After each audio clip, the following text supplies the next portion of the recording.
Thor 1 படத்துல ஓடின் வால்ட்ல நீங்க இந்த விஷயத்த பார்க்க முடியும். Infinity gauntlet.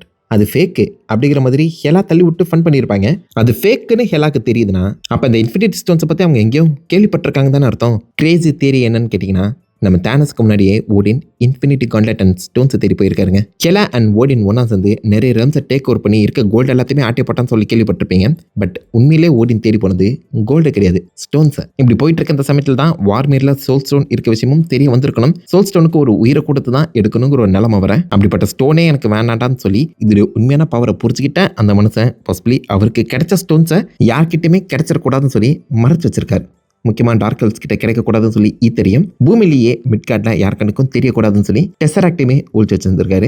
இதை எதிர்த்து மேபி ஹெலா நிற்க, அதனால தான் பாசிபிளி ஹெலா பேனிஷ் பண்ணப்பட்டிருப்பாங்கன்னு நினைக்கிறேன். அப்படி இல்லைனா அந்த சமயத்தில் ஹெலாவை தான் பாசிபிளி நம்ம ஓடின் அதிகமாக நேசிச்சிருக்கணும். பொண்ணாச்சே, தெரியாதனமா பவர் கரெக்டாகி இவ்வளோ சாக்ரிஃபைஸ் பண்ணக்கூடாதுங்கிற தாட்டில் கூட ஹெலாவை மறைச்சு வச்சிருக்கலாங்க. இன்ஃபினிட்டி ஸ்டோன்ஸை பற்றி தெரிஞ்சுக்கிறது மட்டும் இல்லாமல் அதை எப்படி யூஸ் பண்ணணும், காண்ட்லெட்டில் தான் பொத்து யூஸ் பண்ணுங்கிற அந்த தாட் ப்ராசஸ் தான் அந்த மனுஷனுக்கு இருந்திருக்கு. அந்த ஃபார்முலாவை யூஸ் பண்ணி தான் எத்திரி நம்ம இன்ஃபினிட்டி காண்ட்லெட்டை தானஸுக்கு உருவாக்கி கொடுத்துருப்பாரு. ஓடின் உண்மையிலே நம்ம நாலேஜபிள் அண்ட் கேடிபிளாவாக இருந்திருக்கான். இன்ஃபினிட்டி ஸ்டோன்ஸ் அண்ட் காண்ட்லெட் கொண்டு கலெக்ட் பண்ண ட்ரை பண்ணியிருக்காரு பார்த்தீங்களா மனுஷன்.